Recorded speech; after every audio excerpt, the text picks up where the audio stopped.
Waktu mereka ini bapak-bapak ini lagi pada ronda, mereka lah denger tuh suara rantai kayak diseret gitu sama dentuman kayu, dang gitu. Makin dilihat diperhatiin, ternyata benda terbang. Terus kelihatan samar-samar tuh bentuknya mirip banget sama keranda.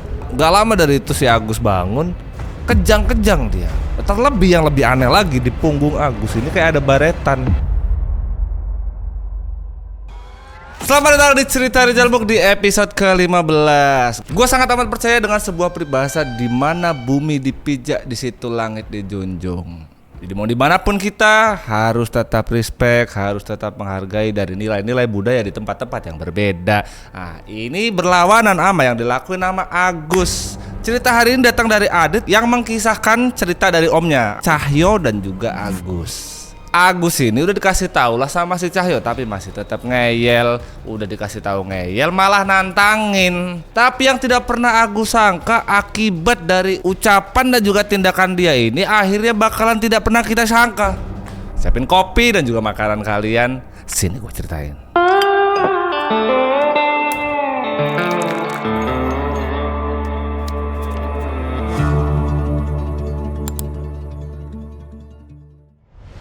Tahun 1996 di sekitaran lerengan gunung yang ada di Temanggung, Jawa Tengah, adalah cerita dari dua sekawan yang berkawan dari kecil sampai gede.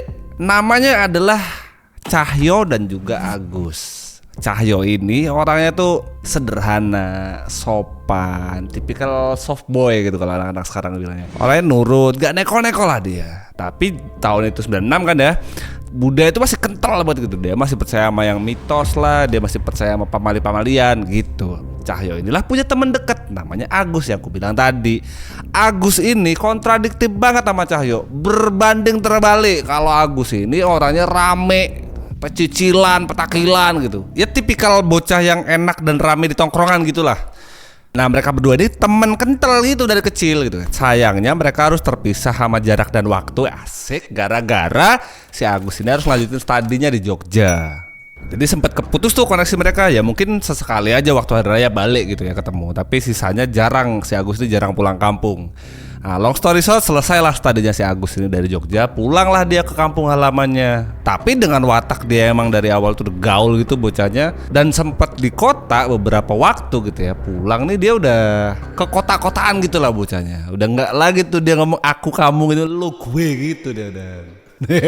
Nah, udah tuh selesai abis wisudaannya si Agus, baliklah dia ke kampung halaman.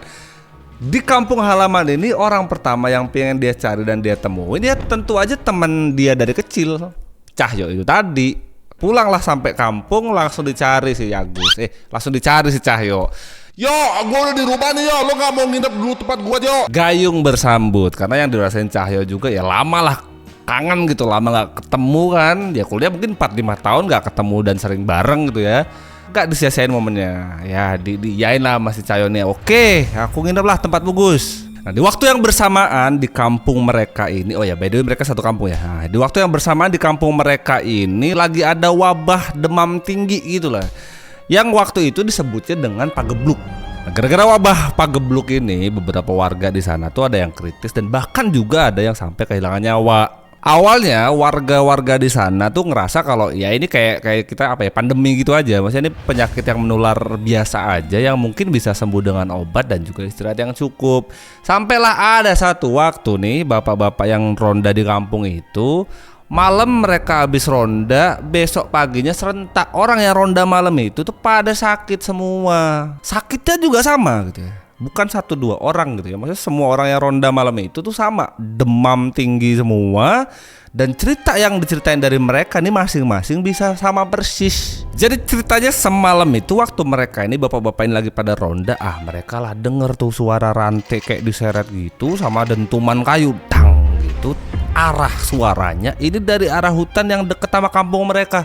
Karena posisinya gelap, penerangan juga terbatas, tapi penasaran disamperin lah sama bapak-bapak ini. Ya takut aja kalau itu ternyata adalah maling, karena mencurigakan. Disamperin sama mereka, makin dideketin tuh sama mereka rame-ramean, makin dilihat diperhatiin, ternyata benda terbang.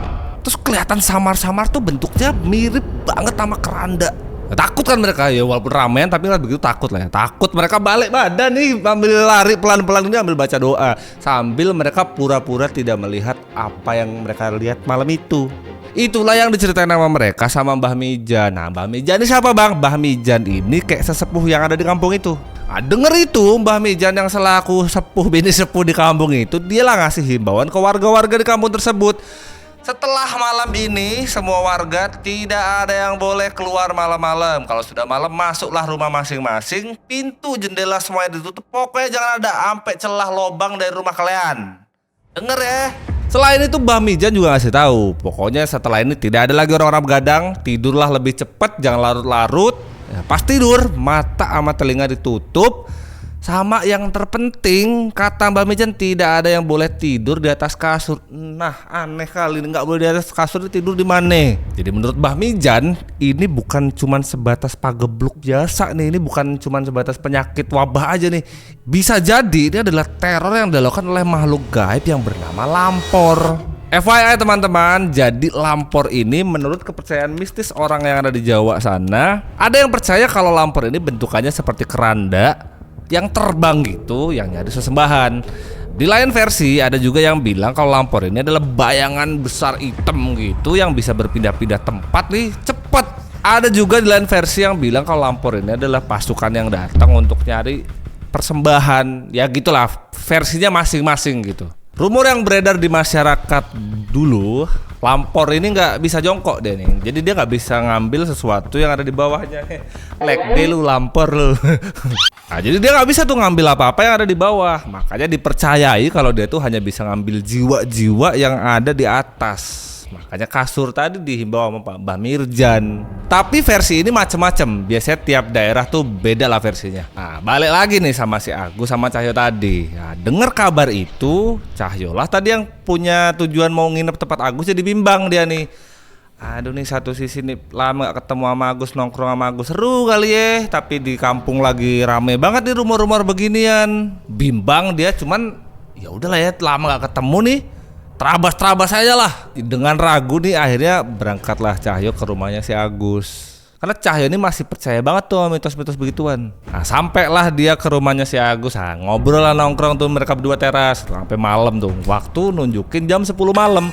Cahyo lah keinget apa kata Mbah Mirjan. Udah lah Gus, kita nih masuk aja lah Gus, udah jam 10 malam. Kau gak inget apa yang dibilang sama Mbah Mirjan nih, kalau kita gak boleh tidur malam-malam? Akhirnya diajaklah si Agus ini masuk ke rumah sama si Cahyo. Udahlah kita kalau mau lanjut ngobrol di dalam aja sambil tidur gitu.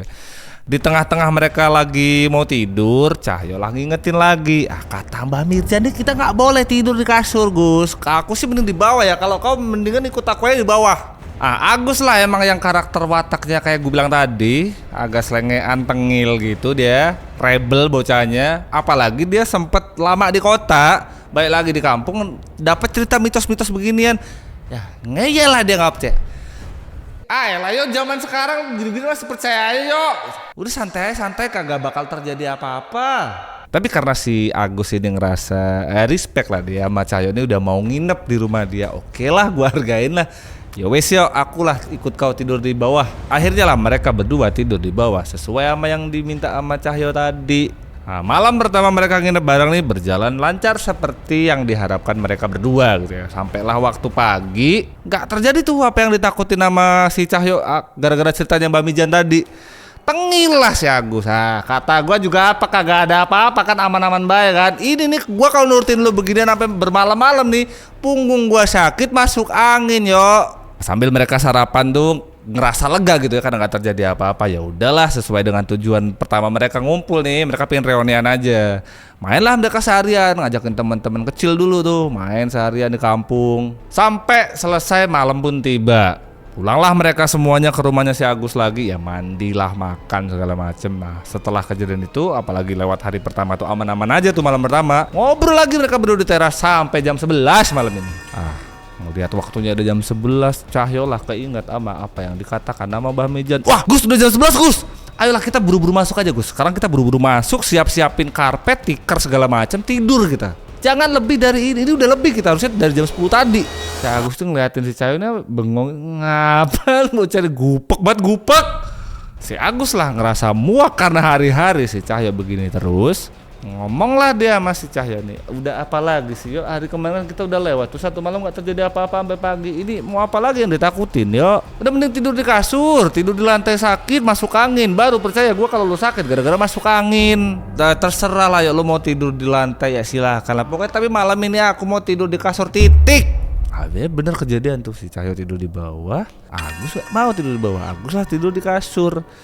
Dengan perasaan yang was-was dan sambil keinget apa kata Mbah Mijan, nah Cahyo lah ngikutin apa anjuran dari Mbah Mijan, tidur di bawah, tutup mata, tutup telinga gitu. Malam itu suasana jadi lebih dingin daripada malam pertama. Dari kejauhan juga si Cahyo nih mulai dengar suara kayak gemuruh, gaduh gitu. Tapi dari kecil suara itu lama-lama jadi gede lewat itu. Jadi seakan-akan kayak suara itu lewat di antara rumahnya si Agus.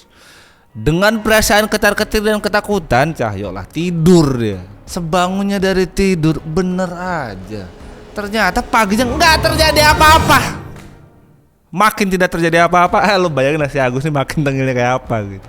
Hah, kocak. Dibilang kagak terjadi apa-apa, ngeyel. Nih gua tidur di atas kagak terjadi apa-apa, yo Cahyo. Udah lah yo, makanya di zaman kayak sekarang nih udah gak usah percaya sama gitu-gituan. Cahyo lah yang dari awal yang ngerasa takut ngeliat temennya begini. Ada benernya juga nih bocah nih. Mulai bimbang dia. Jadi setengah kayak takut tapi mulai agak berani. Setelah itulah mereka ya aktivitas yang kayak kemarin lagi.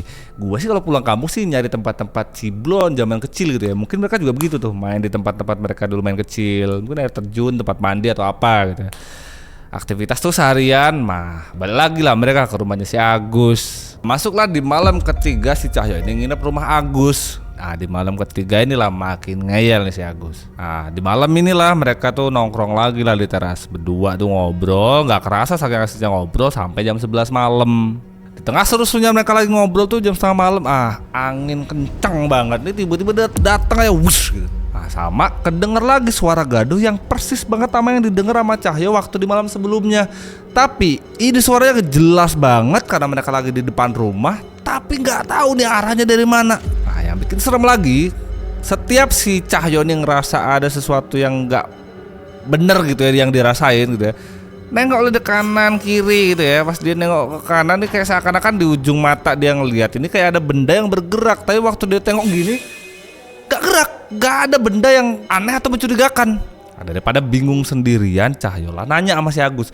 Gus, kau tadi ngeliat ada benda yang terbang loh, Gus? Ada ya benda-benda terbang. Ya lo kan lihat sendiri anginnya lagi gede. Mungkin ada plastik gede yang kebawa angin.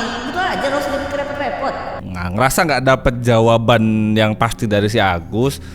Cahyo lah mulai bimbang lagi dia. Udah lagi Agus lah, ini masuk lagi lah kita nih. Ini udah mau hampir jam 12, udah mending sekarang kita masuk. Perasaanku gak enak. Ngeri juga kalau kita lama-lama sampai jam 12 malam di depan teras. Agus lah yang ngerasa udah berhasil membuktikan apa yang diomongin sama Mbah Mijan ini tidak ada yang benar. Ngomong lah dia masih Cahyo nih. Halah, yo kamu ini masih aja percaya begitu-begituan. Yo, udahlah, apa yang dibilang sama Mbak Mijan ini cuman biar orang-orang pada tidur cepet, nggak pada begadang aja. Yo, tujuannya apa? Biar nggak ada yang kelayapan, sama nggak ada yang nongkrong kayak kita sekarang. Lagi kalau kau takut, udahlah, kau masuk dulu lah, tidurnya dulu lah. Aku mau nyebat-nyebat dulu, nyantai dulu bentar. Ngeyel si Agus nih.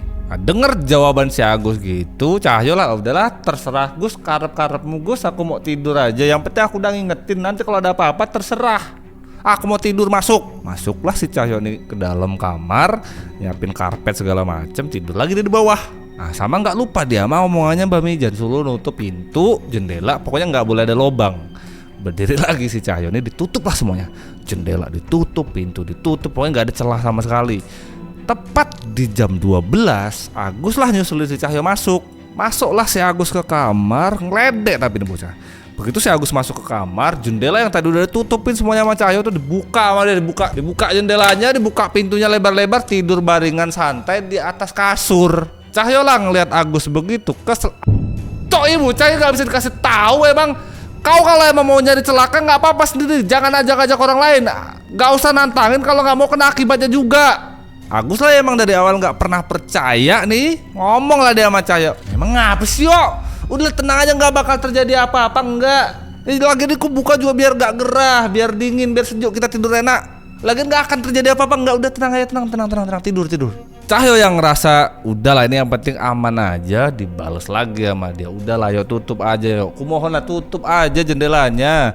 Dijawab lagi sama si Agus. Oke, ku tutup nih jendelanya, ku tutup sama pintu semua ku tutup rapet. Tapi kau tidur di atas kasur sama aku. Ih nyebelin banget anjir. Nah debat lah tuh mereka berdua. Ditolak tawaran itu sama Cahyo, malah Cahyo ngajak. Udah semuanya kau tutup, sekarang kau ikut aku tidur di bawah. Sampai aja selesailah perdebatan mereka berdua ini. Tetap kayak tadi, Cahyo tidur di bawah, Agus tidur di atas. Malam itu rasanya suhunya dingin banget. Bukan cuman suhunya aja yang dingin, perasaan yang dirasain sama Cahyo juga malam itu bener-bener gak enak banget. Karena gak biasa-biasanya Cahyo ini gak bisa tidur. Cahyo ini pelor gitu loh, dia nempel bantar molor gitu ya. Tapi untuk malam ini kayak gelempang-gelempung sono sini gak tidur-tidur. Nah, di tengah-tengah dia nyoba tidur kesusahan itu, hidung dia lah nyium aroma kembang. Bingung dia, kayak ini jendela udah kututup semua, pintu juga udah kututup, wangi kembang dari mana gitu ya. Di tengah-tengah kebingungan dia nyari aroma yang aneh itu, kedenger suara yang persis banget sama yang dia denger sebelumnya tuh. Ada kayak suara rantai diseret gitu, yang suaranya kalau yang malam itu dia denger cuman lewat doang di depan rumahnya si Agus. Ini kayak seakan-akan suara itu makin lama makin deket, makin kedenger, tapi berhenti gitu loh di rumah Agus. Makin lama dia perhatiin bau bunga sama suara tadi, suara sama bau itu makin lama makin deket gitu, makin deket banget sama rumahnya Agus. Nah, makin bingung dia, kayak mau tidur gak bisa tidur gitu. Bersamaan dengan itu, dengerlah dia suara telapak kaki gitu, dum gitu ya. Cuman nih bukan cuman satu doang suaranya, kayak rame gitu. Makin lama suaranya makin besar, bener-bener seakan-akan ada tepat di depan kamarnya si Agus. Makin panik lah si Cahyo. Tiba-tiba dia keinget apa omongannya Mbak Mijan. Tutup mata, tutup telinga. Nah dilakuin tuh sama dia, tutup mata, tutup telinga. Tapi di tengah-tengah dia merem sama dia nutupin kuping gitu, angin kencang banget tuh masuk ke kamar itu. Tiba-tiba setelah itu suasananya kerasa dingin banget. Nah, udah tuh Cahyo sambil ketakutan sambil merem gitu kan. Dia menjemin mata, nutup kuping, gak berani dia nengok kanan, nengok kiri. Yang penting aku tidur, inget kata Mbak Mijan gitu ya.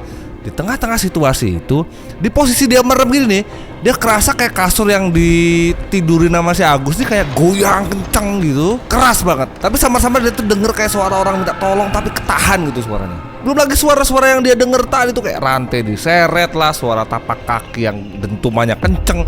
Makin kerasa jelas banget, tapi dia nggak berani nengok, nggak berani menjamin, nggak berani buka mata dia cuma bisa merem gitu sambil baca doa gitu ya.